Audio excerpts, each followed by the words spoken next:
ತಮ್ಮನ್ನೆಲ್ಲ ಉದ್ದೇಶಿಸಿ ನಮ್ಮ ಕರ್ನಾಟಕ ಸರ್ಕಾರದ ಕಾರ್ಯದರ್ಶಿಯಾಗಿರುವಂತ ನಮ್ಮ ಸಾಹೇಬರು ಈಗಾಗಲೇ ತಮ್ಮನ್ನೆಲ್ಲ ಉದ್ದೇಶಿಸಿ ಭಾಷಣ ಮಾಡಿದ್ದಾರೆ.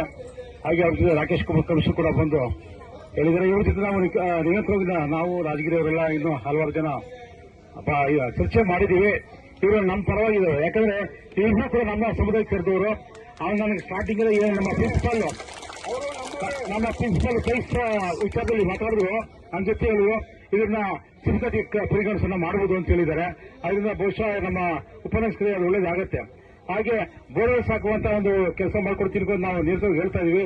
ಸ್ವಲ್ಪ ಬೋರ್ವೆಲ್ಸ್ ಸ್ವಲ್ಪ ಜಾಸ್ತಿ ಆಗಬೇಕು. ಆಮೇಲೆ ನಮ್ಮ ಎಲ್ಲ ಕಾರ್ಪೊರೇಷನ್ಸ್ ಅಲ್ಲಿ ಏನಾಗಿದೆ ಆರ್ಜೆಂಬ ಅಭಿವೃದ್ಧಿ ನಿಗಮ ಇರ್ಬೋದು, ಅಂಬೇಡ್ಕರ್ ಅಭಿವೃದ್ಧಿ ನಿಗಮ ಇರ್ಬೋದು, ಇಂಥ ಏನು ನಮ್ಮ ಕಾರ್ಪೊರೇಷನ್ ಅದರಡಿನಲ್ಲಿ ಬರುವಂತ ಕೆಲವು ಇದೇ ಸಾಲ, ಆಮೇಲೆ ನಮ್ಮ ಪ್ರಭುತ್ವ ಯೋಜನೆ ಅಥವಾ ಸಮೃದ್ಧಿ ಯೋಜನೆ ಕಾರ್ ಕೊಡುವಂಥದ್ದು, ಇದೆಲ್ಲ ಸ್ವಲ್ಪ ಸ್ಕೀಮ್ ಹಳೇದಾಗಿ ಸರ್, ಕಡಿಮೆ ಕೊಡ್ತಾ ಇದೆ. 4 ಲಕ್ಷ ಕೊಡ್ತೀವಿ ಇದಕ್ಕೆ ಸಮೃದ್ಧಿ ಯೋಜನೆ ಕಾರಿಗೆ, ಸಾಕಾಗೋದಿಲ್ಲ.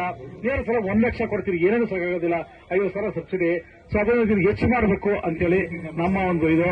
ಆಮೇಲೆ ಕೆಲವೆಲ್ಲ ಹಳೆ ಸ್ಕೀಮ್ ಚೇಂಜಸ್ ಮಾಡಬೇಕು ಸರ್. ಈಗ ಹೆಣ್ಮಕ್ಳಿಗೆ ಉಪಯೋಗ ಆಗುವಂತ ಆ ರಸ್ತೆಯಲ್ಲಿ ಈಗ ನಂದಿನಿ ಬೂಸ್ ಆಗುವಂತದ್ದು, ಫಿಶರ್ಸ್ ಡಿಪಾರ್ಟ್ಮೆಂಟ್ ಮನವಿ ಕೊಡ್ತಾರೆ. ಅಂಥದ್ದೆಲ್ಲ ಹಾಕಿದ್ರೆ ಅವ್ರು ಸ್ವಂತ ಜೀವನ ಮಾಡ್ಕೊಳ್ಳೋಕೆ ಸಾಧ್ಯ ಆಗ್ತದೆ.